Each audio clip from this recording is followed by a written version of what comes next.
Welcome back to my channel, Frugal with John.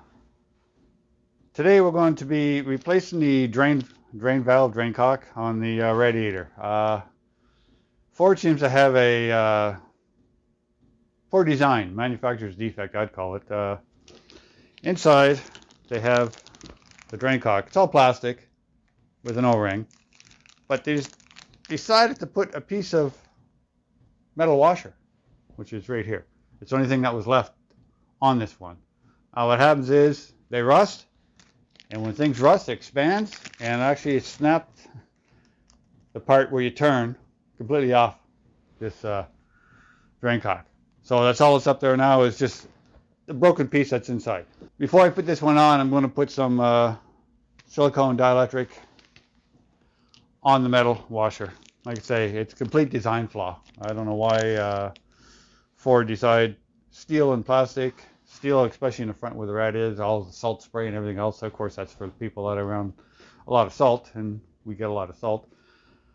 Anyway, that should have been brass, copper, anything but steel, because as you can see, I don't know if you get a close look at that, you can see it just expanded and completely snapped it off. It was lucky it didn't snap it off and lose all its coolant, but apparently the plastic rad, the plastic threads were strong enough that it just broke the top off. Anyway, I'm going to get under there, replace this. I was in the process of just doing a coolant flush. Nice simple job.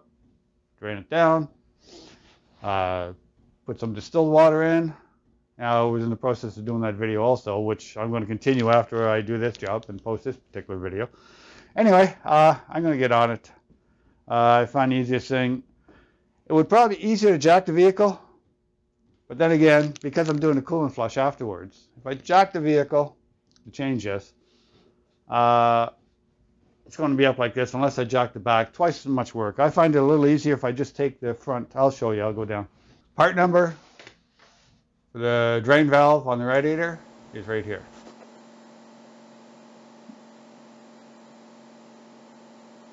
Now right here I'm going to be removing this front air dam. It's only held on by 2 bolts, so it's fairly easy to remove. Anyway, I lost the audio on the video, so I'm doing a voiceover.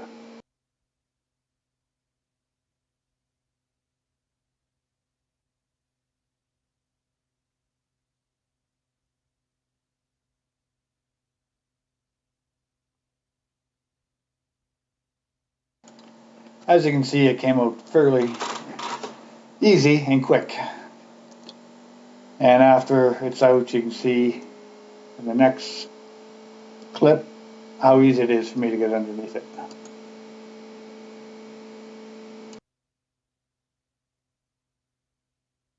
Okay, I bought this kit years ago. Take a close look at it there. You see it? Yes. Up, up. Oh, you down, down.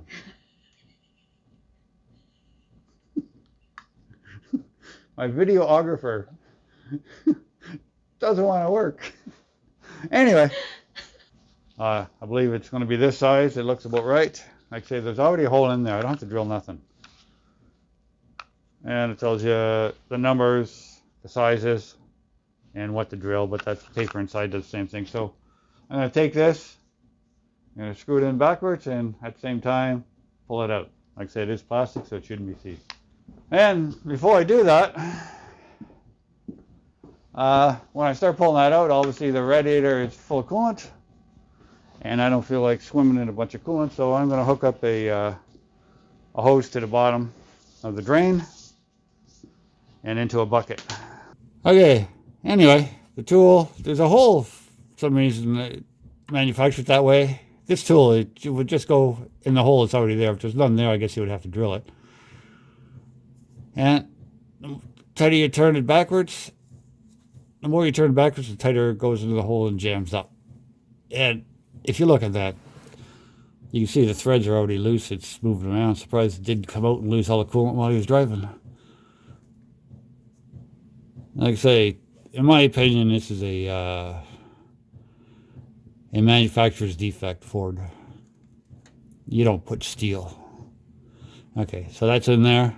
But before I start turning it, I'm going to get something on here and into a bucket.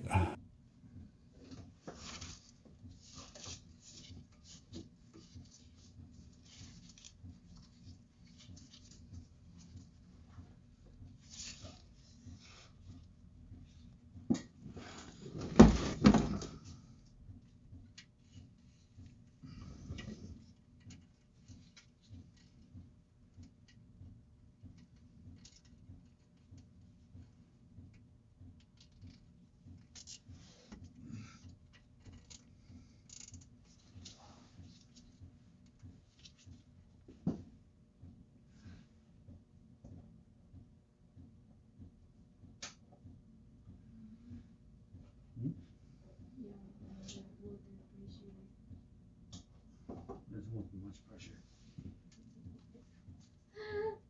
It's not easy that one because under the car. What's that? No, but it unscrewed real easy.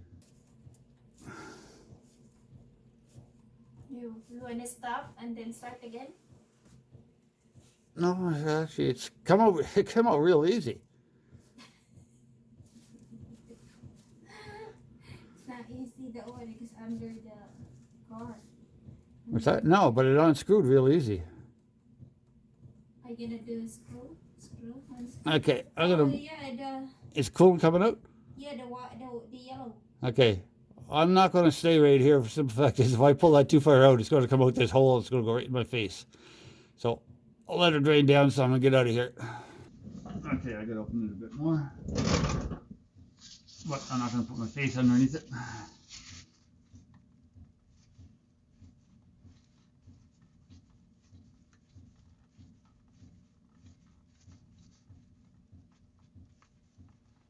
More.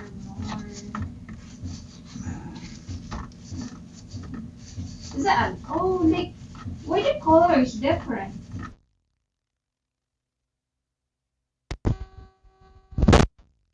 So anyway, as you've seen, you can pan down there. You've seen most of it was drained from the hose into this bucket, which you can tell it's supposed to be orange. It's greenish, whatever. Like I say, it's got a mix in it. And once I pull this out, the remaining it comes out of the hole that this is supposed to be screwed into. So I get this out. Now you take a look. That's the thing. There was already a hole in there. That comes out. Not too hard to come out. It's just give it a little wiggle, spin it around, and it popped right out. Trying to unscrew it actually because it reverse thread. Anyway, yeah. So as you try to unscrew it, it just gets tighter. Then it jams in there.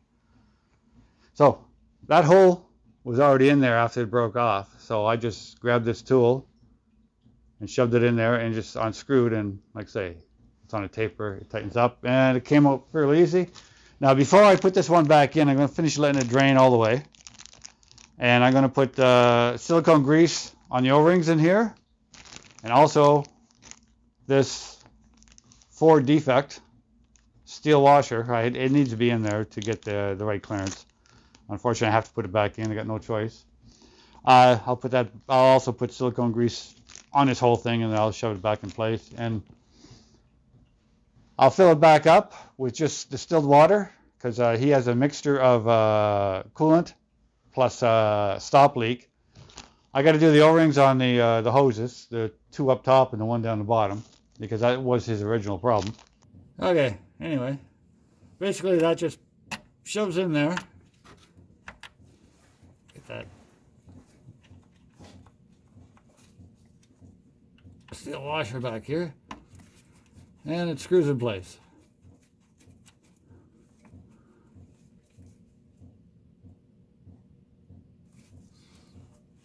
Okay, so that's how you change the drain cock, drain valve, whatever you want to call it, on a Ford F150. This is a 2013 5-liter. If you liked the video, give me a thumbs up, subscribe, and hit the bell. Thanks for watching my channel. Bye for now.